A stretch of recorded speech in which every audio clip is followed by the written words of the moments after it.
Chapter 2 The Empty Pot, a Chinese folk tale. The Emperor of China was getting old and had no heir to rule the kingdom after his death. He decided to hold a contest among young boys and girls. He declared that whoever would grow the best bean plant within 6 months would become the next emperor. They had to use royal seeds, which would be distributed from the palace. Thousands of children traveled from across the kingdom to the palace and returned home with their precious gift. In a small village lived a young boy called Huang. He was known to have a green thumb. The best fruit and vegetables grew in his garden. Huang too went to the palace and brought back the little royal seed cupped safely in his hands. When he reached home, he carefully prepared the pot for the royal bean plant. He spread large stones at the bottom, then covered them with pebbles. He filled the pot with rich black soil. Then he placed the seed tenderly on this fertile bed and finally covered it with light soil. Huang watered his pot every day and waited anxiously for the first green shoots to appear. One day, a ripple of excitement spread through the village. Chang's seed was sprouting through the soil. Quan's plant grew little green leaves next, and then Shan's, but not Huang's. He was puzzled. None of these boys was a better gardener than he. Soon everybody in the village had plants with shoots. They took great care of their plants. They placed them in the sun. They built stone fences around their pots. They guarded their plants. Bit by bit, the sprouts grew into saplings, but not Huang's. His seed just would not grow. Huang was confused. What was wrong? He decided to pot his seed again. He used the very best and richest black loam from his garden. He carefully crumbled the soil with his fingers. He placed the seed very gently into this new bed. He kept the topsoil moist and he watched the pot every day.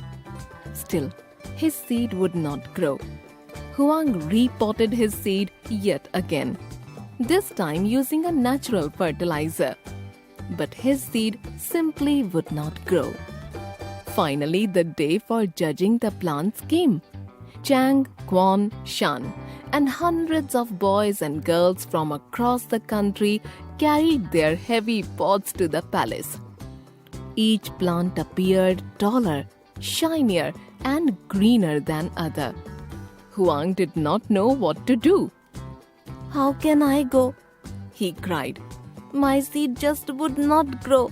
My pot is empty." "Don't be upset, Huang," said his father. "You did your best." "Yes," added his mother. "Huang, you should carry your pot to the emperor." Huang felt very embarrassed carrying his empty pot to the palace. There was a great air of anticipation at the palace.